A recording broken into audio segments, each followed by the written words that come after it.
Hey, welcome back to KMMA. I'm Andy O, And I'm Khalil Deal. and we're about to talk about the final face-offs, our predictions, and some final thoughts to get ready for UFC Vegas 103. So, real deal.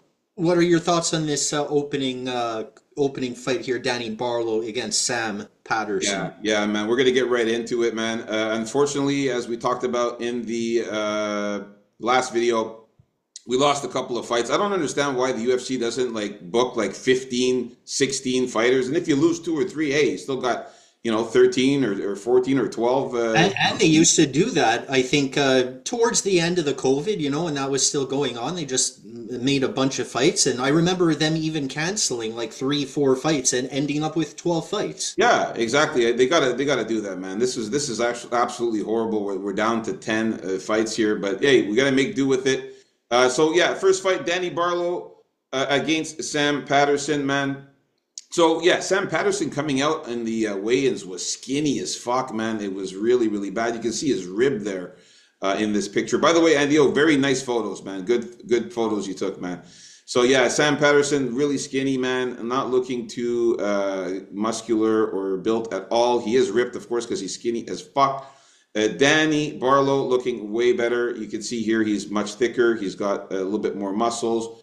He is ripped as well. He's got the abs there as well. He's got his left hand pointing up to God, the left hand to God, because he knows that he's going to land that left hand on Sam Patterson's chin and knock him the fuck out. And this is where I'm going with this for sure, is Danny Barlow by knockout. I could see Sam Patterson getting clipped. The only path to victory for Sam Patterson is getting the fight to the ground and getting a submission. Sam Patterson is very dangerous with his submission skills. That is something that you have to worry about. He is a finisher. I think all of it, yeah, all of his fights, all 12 of his fights have been by finish. The guy goes out there and, like I said, it's kill or be killed. He's got 4 knockouts and 7 subs. So as long as Danny Barlow does not get taken down and does not get dominated on the ground, if he gets taken down, he's got to get back up. But if he gets taken down and dominated, Sam Patterson could be deadly and get a submission there because he is very good at subs. But I think Danny Barlow fends off the takedowns, boxes with him, stays at a decent range, and clips him with the left-hand hook and knocks him the fuck out. So that's my prediction. Danny Barlow by knockout. How about you here, Andy O? Yeah, I still with Danny Barlow here. I think that hand in the air, I was going to say the same thing. I think it's going to find that mark on Sam Patterson's chin. I really think Sam Patterson is going to try real hard and aggressively to get Danny Barlow down as fast as possible, but that's going to be easier said than done. I think Danny Barlow is going to be a very hard guy for Sam Patterson to get down and get in there to get him down. He has to contend with his striking and his combos. And with how poor Sam Patterson's striking defense has looked, I can't not see the left hand there connecting at some point. So I think it's going to happen pretty early on in the first round. All right, we're in agreement with the first fight of the main card. Again, this is the correct order that we will see on Saturday. So this is in order. Next fight is Hyder Emil against William Gomis. Yeah, so William Gomis here, I think he's going to win it by managing his range, looking for counters, and using those long kicks and punches. And Hyder Emil's going to have to get in there, going to have to cut him off or chase him down at some point. And he has to be wary of the clinch when he does that, because staying away isn't the only thing these French fighters do. They can clinch up very well and hold you against the fence until the fight resumes again off of the fence, right? So I think Gomis is too skilled at that way of fighting for Emil to be able to capitalize on his opportunities in his attempts to cut him off, basically. So I think it's going to be a decision win for Gomis. And speaking of French siestas, Taylor Lopoulos got released Wow, I didn't know that. just recently, and this guy has a good record. He got released the first time after going like 3-0 or 3-1 in the UFC. His most recent time he went 3-0, I believe, or at least 2-0, something like that. They released him again. So it must be kind of like the boring fighting. Who knows? It must be something like that. I don't see Gomis getting a finish here unless Emil runs into a counter foolishly. But I do see a decision win for Willem Gomis here. All Really, right, man. So yeah, for this one here, I gotta agree with you here, man. I gotta go with William Gomis. Man, what a difference that roids makes, eh? Look at Hyder Emil, man. This guy is not the Hyder Emil that he used to be. He is looking way skinnier than before. He's not as jacked. He's not as muscular as before. You remember Hyder Emil coming out there looking like the Hulk? The guy used to be fucking super jacked and super fucking built with muscles and everything. Now he's like so much skinnier, man. William Gomis is looking bigger than him. He's much thicker. He's much more muscular. He's taller.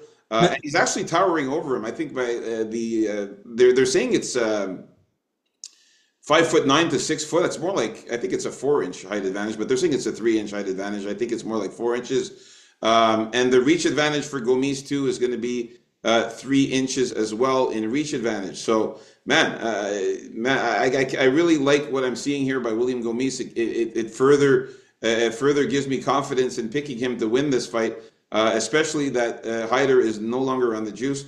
So man, I got to go Gomis here to get the win, and I have Gomis winning this one by KO or decision. I think he either knocks out Hyder Emil or wins the decision by outpointing him and outstriking him throughout the course of the fight. Hyder Emil really has to go in here and get a finish if he wants to win. He is capable of doing it. Hyder Emil is, he's got some power. Out of his 10 wins, he does have 6 knockouts, so he does have some power. But hey, when you're off the roids, man, I don't know how much power he's going to have this time around. yeah, he's probably still on something. Maybe he did it for the cardio. Who knows? Maybe, but he's definitely not the Hyder Emil I remember seeing in the past. So William Gomis, easy one here for me, KO decision, and we're in agreement. Let's move on up to the next one here now. KO decision. KO. What about just decision? What? What about just decision? No, well, I think he could knock him out, Gomis. So I'll go with KO or decision there. Ribovics, we got the next fight here. Nasrat Haqparast against Esteban Ribovics. I hope, Andy O, you changed your mind. Can we see maybe Just because I see a taller guy? can we see a change here, maybe? That for this one here, man. He can be as tall as he wants, man. I don't trust Topology's numbers to begin with. I hear you, man. But this one here, man, you can see the difference here in height. It's absolutely insane here, man. Yeah, on Topology on this fight, they actually had it as 5'10" to 5'10".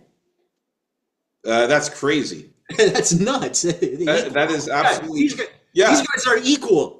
Yeah. that's ridiculous. Yeah, I see it too. 5'10", 5'10". Are you crazy? Esteban Ribovics is so much taller than him, man. If the other guy looked like 4 inches taller and not 3, then the other guy, this guy looks 6 inches taller. You know what I mean? Like, I don't know where they're getting the height from there. That's absolutely ridiculous to think that they're both the same height. Esteban Ribovics is much taller. And he's also in very good shape, Esteban. But both of these guys look kind of similar in shape. I'm going to say that Esteban looks a little bit more muscular, though. Yeah, I like Esteban Ribovics. I think he gets the win here. I like Esteban. The guy's a guy who goes out there. He's a dog. He's got that killer instinct. He goes out. He is a dog. He is. Yeah. He fights for your money. I like him to win by finish. I think he gets a KO or a submission here on Haqparast. As I mentioned before, Nasrat Haqparast does have some difficulty when he faces guys that are good at grappling. He does have some difficulty with that. And I think that the level of fighting, the fighters that Esteban fought, I think are a little bit better than the fighters that Nasrat fought, especially as of recently. Yeah, man, I like Esteban Ribovics to come out there and get the finish. I think he's going to be a little bit too good for Nasrat and too powerful and do more damage. Yeah, I like Ribovic too. I like his varied striking, something I can't say about Haqparast. But as someone who's going to pick the winning fight here. I just think Naz Parat is going to come away with the win here. I don't think Ribovic is going to take him down as much as he should, as much as you like allude to. I don't think it's possible he doesn't take him down at all. What I'm expecting is Paras to make some serious contact with that left hand at some points because that's a good punch of his, and just keep up the stellar boxing. Try not to get hit cleanly by any of Ribovic's varied shots. And I think that's one of Paras' strengths is to not get hit hard. It's going to be a close one. I can't be too confident in this pick because I am picking a pretty big dog. But Paras, he has a lot of experience in the UFC. He's been honing his craft, man, and I think he's on the right path. Look how happy the guy looks also. Look how happy he is. Do you picture of a guy looking that happy losing this fight? Not me. Paras. Decision. It's a bad look, though, man. Smiling, not taking the fight Hey seriously. man, he got Ribovic smiling too. Look, you can see Yeah, a crack of a smile, Ribovic, you know. Yeah. I'm sure it was because of Nazareth that he's smiling there. Yeah, But he's got this big goofy grin, you know. one thing I got to point out, though, he lost to Bobby Green and also lost to Dan Hooker by unanimous decision. And both of these guys, I do not feel are better than Esteban Ribovic, especially Dan Hooker. I definitely think that Ribovic can beat him if he loses to guys like that. All right, No. let's get to the next fight. This was the one that we disagreed on. Let's move on up to the co-main event here of the main card. We got Cody Brundage against Julian Marquez. I'm glad I captured this pick right here. If I were to get a poster of a UFC face-off, it would probably be this would probably be one of them. Just because Cody Brundage, man, walks out there, padded up arm, pulling up his pants. Doesn't could be anywhere else. Doesn't really care. He's there to do a face-off. I gotta be honest here. I'm starting to like Cody Brundage a little because of this, a little more because of these things. But as for the fight itself, I just think Julian Marquez has taken way too much damage, specifically in his last three fights. And these were all like brutal hard KOs. They were brutal. This guy's brains must be real jumbled up. I think Brundage is gonna dive under if he doesn't be an idiot and stand up too much and try to do something he really shouldn't. He should really go duck under some of that wildness from Marquez. Get him down there. I don't think Marquez's back is up to getting much too many times. And just be smart about it. Work him over it with some ground and pound and keep at that. And I think eventually he'll get the knockout or even some. But I predict Brundage by finish. Yeah, I got to agree with you. I got to go with Brundage, man. One thing to look at is these guys physically. Brundage looked okay. Looks pretty decent there. He's in decent shape. Nothing crazy, but he's still, fairly lean. Not too muscular or built or anything like that, but he's fairly in decent shape. Julian Marquez, it looks like the bigger guy, though. He's a little bit bigger. He's a little bit more muscular. But he's nothing compared to the Julian Marquez when he was on roids back in the day. This guy used to be jacked and used to really look like the Hulk, man. He was super big. So he's lost a lot of that. And again, the fact that he's been knocked out 3 fights in a row is very, very, very worrisome. Cody Brundage just has to land any kind of a punch or elbow on his chin and it's over. Julian Marquez is a finisher, though. We got to remember that all of his 9 fights have ended in finish. He goes out there and kills or be kills. So Cody Brundage has to be very careful with getting taken down because Julian Marquez is pretty decent on the ground. When he does get on top of his opponents, he has very good submission skills and good ground and pound. So as long as Cody Brundage keeps this fight standing and keeps it as a striking match, he will win the fight. He's got to keep the fight standing, though. I like Cody Brundage to win this one, and I got him winning by KO or submission. I think he actually knocks out Marquez in this one. Yeah, just has to fucking blow a little, just blow on his fucking chin and he's going to be knocked out. Yeah, despite what you think about him just standing with Marquez, I still recommend taking him down. Well, I mean, yeah, if he gets on top of Yeah, Marquez, like if he gets offensive takedowns and gets on top and does some ground and pound, yeah, he could definitely win two there. yeah. Because All Marquez, right. he still packs a punch, right? He does, So, yeah, and I mean, if he's on top of Marquez and it pounds the shit out of his face, he's done, you know?